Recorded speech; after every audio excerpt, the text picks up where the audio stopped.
Kembali di MNC News Prime membahas mengenai perintah tembak atau hajar mana yang benar. Masih bergabung bersama kami pemirsa Erman Umar, kuasa hukum Bribka RR, dan Profesor Gayus Lumbun, Hakim Agung 2011-2015, dan juga Pak Sugeng Teguh Santosa, Ketua IPW. Saya kembali ke Prof. Gayus. Prof. Gayus, tadi yang pertanyaan yang menggantung mengenai pernyataan permintaan maaf dari Eliezer dan juga Bribka RR. Apakah mempengaruhi keputusan hakim? Saya pikir tidak, karena latar belakang kata maaf ini kan bermacam-macam, tergantung secara kultural ya, di tempat mana maaf ini ditempatkan sebagai memohon ampun ya. Tapi banyak kosakata maaf ini yang berlatar belakang permisi. Artinya ya bisa menyesal dan mohon ampun, bisa juga hal ini diungkapkan yang tadi saya pikir yang RR ini mungkin lebih banyak kepada satu situasional yang tidak enak seperti itu. Tapi kalau untuk Eliezer, saya punya keyakinan memang yang bersangkutan ini terdakwa ini melakukan langsung ya dengan 4 tembakan kalau tidak salah disebutkan di dakwaan. Artinya itu dilakukan semata-mata bukan kemauannya, tidak ada kebencian di dirinya, tidak ada perselisihan sebelumnya, tapi ini semata-mata karena perintah. Nah, mungkin maaf yang seperti itu.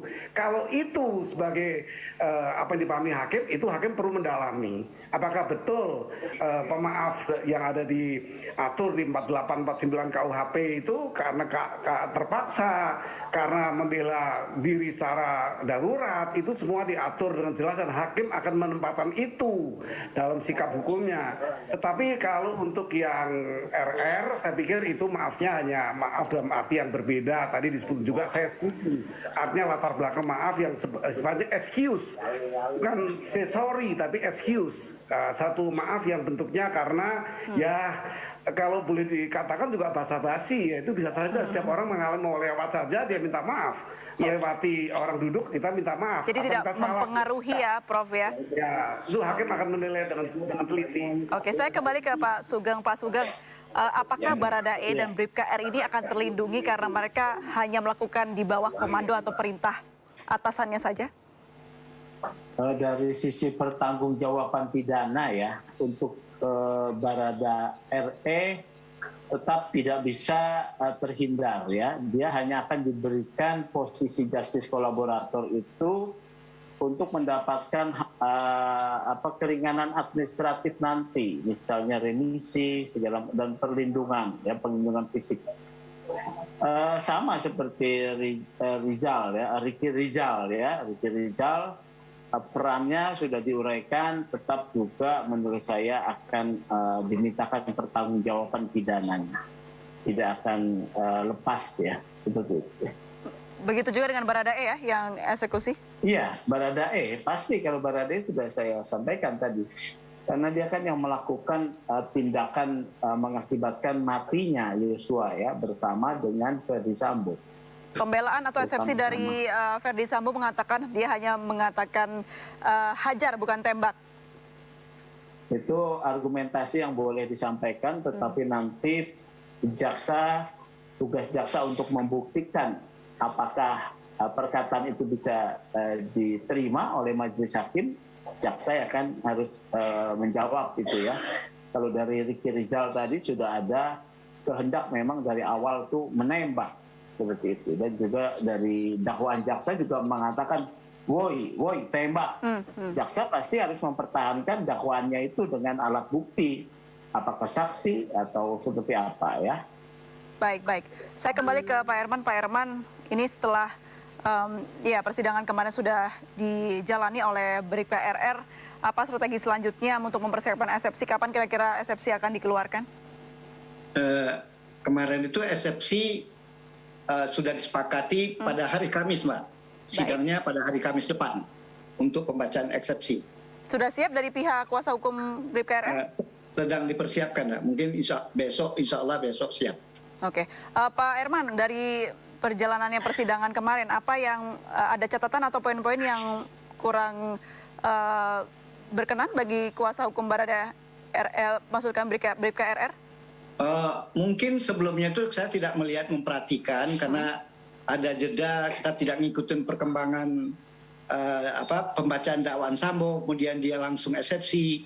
begitu juga istrinya, dia juga langsung eksepsi. Saya tidak mengikuti perkembangan sidang ditunda 4 hari untuk melakukan tanggapan jaksa. Nah, saya pada saat mengajukan setelah baca surat dakwaan, kemudian di surat dakwaan ada yang saya bikin catatan juga. Ini surat dakwaannya hampir sama, kan tinggal berbeda perannya saja. Sehingga saya menganggap tidak efektif kalau surat dakwaan pasal primer dan sekunder atau subsidiar itu dibacain 2 kali gitu. Akhirnya saya minta setelah dakwaan pertama karena terlalu panjang ada lagi terdakwa terakhir, saudara Kuat gitu. Saya berpikir udah malam saya mengusulkan aja kepada majelis kalau bisa bagaimana kalau dakwaan kedua itu cukup dibacakan aja karena uraiannya hampir sama, sedikit beda, cukup pasalnya saja. Itu dikabulkan sama hakim. Paling tidak itu mengurangi waktu gitu ya. Yang kedua, pada saat hakim saya meminta waktu 1 minggu, eksepsi, saya agak kaget dia tidak keberatan majelis. Dia kelihatannya kayak main paksa. Pokoknya 4 hari ikut, saya nggak mau, saya keberatan cara-cara hakim yang seperti itu gitu. Kenapa? Kurang panjang ya Pak waktunya? Kenapa? Kurang panjang waktunya, kenapa keberatan? Ya di lain kurang panjang, sikap aja. Saya merasa kok harusnya dianu dulu, artinya jangan main pasok harus gitu. Saya menganggap nggak kok juga gitu. Hanya ya akhirnya setelah dia bilang bahwa kami majelis kan semua sama, nanti sudah disepakati hari Kamis. Kalau berbeda kan waktunya nanti tidak tercapai peradilan yang cepat, sederhana dan murah. Akhirnya karena itu yang ini saya anggap adil. Akhirnya saya ikutin Mbak, saya ikut. Oke, setuju gitu. Oke, baik. Saya kembali ke Pak Sugeng. Pak Sugeng. Ya. Ada catatan dari Anda karena ini kan adalah kasus yang menentukan bagaimana image dari kepolisian begitu. Jadi begini Mbak Putri ya, kepolisian di dalam kasus ini sudah selesai tugasnya dalam kasus pidananya ya, karena produk kerja kepolisian penyidikan ini sudah dinyatakan lengkap ya, jadi sudah tidak ada lagi kewajiban kepolisian terkait kasus ini, kecuali adalah catatan-catatan tertinggal untuk membenahi institusi akibat peristiwa yang terjadi. Seperti itu, Mbak. Baik. Terakhir untuk Prof. Gayus, Anda sebagai Hakim Agung Senior, apa catatan Anda untuk kasus ini?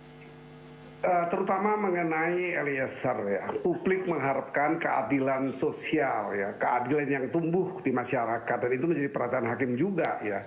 Perhatian apa yang publik kembali bisa mempercayai peradilan yang selama ini dianggap Hakim Agung pun OTT misalnya. Nah, saya akan mengatakan apa manfaat menjadi seorang GC ya seperti Eliezer. Ketika undang-undang mengatur GC itu belum terbit, yaitu pada tahun 2014, tepatnya di Undang-Undang Nomor 31 tentang LPSK, Mahkamah Agung telah menerbitkan himbauan ini melalui SEMA Nomor 4 tahun 2011. Gunanya apa? Agar meminta para terdakwa yang melakukan ini bisa dengan sukarela membantu mengungkapkan bekerjasama dengan pengadilan. Nah, ini yang diharapkan sehingga ada beberapa hal yang akan menguntungkan dan ini diharapkan oleh masyarakat, yaitu sebuah penghargaan kepada GC yang mau betul-betul bekerja untuk bersama kepada pengadilan untuk mengungkapkan kebenaran. Penghargaan ini adalah dengan tegas disebutkan sebagai pemotongan hukuman. Nah, ini penting. Publik juga sudah mendengar ini supaya lebih banyak GC-GC yang lahir. Ini 1 orang dari sekian terdakwa ini. Ini perlu mendapat perhatian hakim sehingga nanti GC yang bernama Eliezer ini mau mengungkapkan seluruh kejadian yang ada. Sebab apa? LPSK tidak berhak memberikan kedudukan GC, termasuk JPU, karena ini wilayah hakim. Dengan kita lihat banyak GC dibatalkan oleh hakim kan ternyata tidak bermanfaat di pengadilan, tidak mau mengungkap dengan penuh. Nah, oleh karena itu di banyak kesempatan termasuk di pers ini bisa didengar banyak orang agar GC dan perkara ini mau menggunakan haknya dengan penuh sehingga hakim menerima bahwa dia sah sebagai GC, karena LPSK dan JPU hanya menghantar, hanya seperti merekomendasi. Alangkah banyaknya GC ditolak kan di tengah jalan jalan, tidak konsisten, tidak bisa membuka, tidak mau mengungkapkan seperti itu. Itu banyak contohnya, bisa dicari beritanya itu. Baik, jadi ini pelajaran untuk kita semua ya, Prof. Gayus, untuk bisa mempertahankan GC yang ada. Kita harapkan kasus ini bisa berjalan dengan baik dan juga ada keadilan yang terjadi dalam proses peradilan ini. Terima kasih banyak, Prof. Gayus, sudah bergabung bersama kami, juga Pak Sugeng Santoso, serta ada Pak Herman Umar, kuasa hukum BRIP KRR. Selamat malam, salam sehat selalu Bapak-Bapak. Selamat malam Pak Gayus. Selamat malam. Ya, semuanya malam. Pemirsa, deretan papan bunga berjejer di depan Pengadilan Negeri Jakarta Selatan saat sidang perdana pembunuhan berencana terhadap Nofriansah Yosua Huta Barat dengan terdakwa Richard Eliezer Pudihang Lumiu. Karangan bunga ini dikirimkan oleh simpatisan dan pendukung Barada Eliezer. Deretan papan bunga ini menarasikan bentuk dukungan terhadap terdakwa Richard Eliezer. Tidak hanya karangan bunga, sejumlah pengunjung juga hadir dengan memakai kaos hitam bertuliskan tagar Save Baradae.